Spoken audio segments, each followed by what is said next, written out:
Up till now, Otto had relished journeys on the family train. The Goldbaum Trans-Europe Express had borne them to summers at their villa on Lake Geneva every July, to the opera in Paris, and to visit cousins in Frankfurt or Berlin. Otto had even ridden the train to the Russian border with his colleagues from university, at the Baroness's insistence.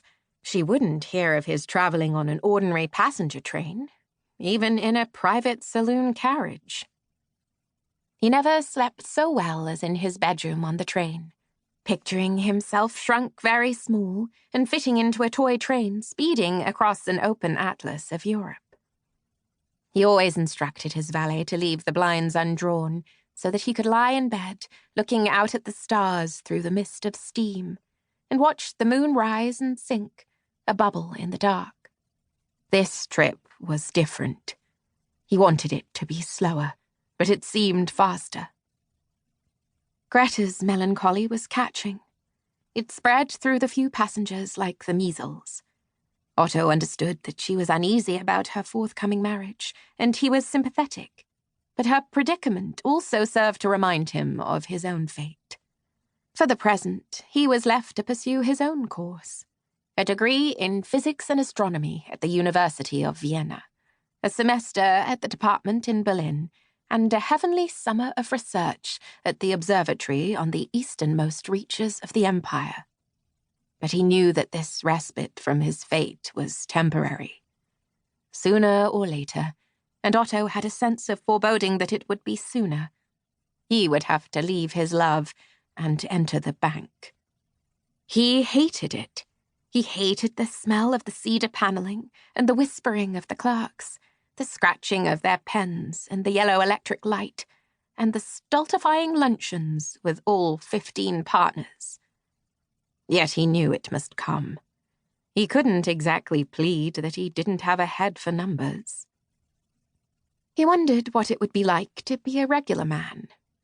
He did not fool himself that he wanted to be poor, merely ordinarily wealthy. He would step off the train at the next station and become simple Herr Schmidt and live in a pleasant hotel. He rebuked himself. The thought was absurd. The only passenger who appeared unaffected by the general air of dejection was the British ambassador. Sir Fairfax Leighton Cartwright was travelling as the Goldbaums' guest to Paris, and Otto found himself seeking out the older man's company. Sir Fairfax was a gentleman, author, and diplomat in late middle age, with a splendid moustache and fabulous tales of the East. Otto considered there was something terribly English about appointing a novelist as ambassador. But then part of his role was to promote better relations between nations. And perhaps his imagination was so powerful that, by thinking it, he could make it so. Sir Fairfax marvelled over everything with boyish pleasure.